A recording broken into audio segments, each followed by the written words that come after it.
নমস্কাৰ বন্ধু বান্ধৱীসকল। এতিয়া ইয়াত চাওক মছলা হালধি তোমাক চব দি লৈছোঁ। এটা লোকেল ফুলকবি আনিছিলে মানে লামডিঙৰ পৰা বস্তি এলেকাৰ পৰা। এয়া চাওক চব জলকীয়া আদা নহৰু মছলা বিলাহী চব দি দিছোঁ। এয়া কান্ধুলি মাছ দি বনাম। কেৰাহীটো এতিয়া ধৰি যায়।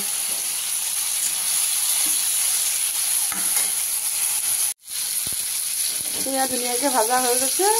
অকণমান গৰম পানী দি দিছোঁ সিদ্ধ হ'বৰ কাৰণে। সেয়া চাওক কি ধুনীয়াকৈ উতলি আছে। এয়া মাছটো দি দিছোঁ, জিন্দা জিন্দা কান্ধুলি মাছ। চাওক পুৰা কাৰাকৈ ভাজি লৈছোঁ।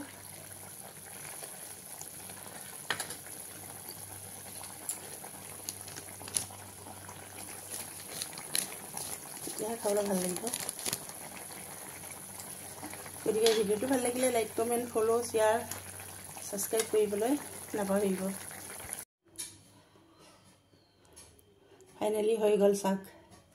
ভিডিঅ'টো ভাল লাগিলে লাইক কমেণ্ট ফ'ল' কৰিবলৈ নাপাহৰিব। ইউটিউবত ছাবস্ক্ৰাইব। আজিলৈ বাই বাই, পুনৰ লগ পাম নেক্সট ভিডিঅ'ত।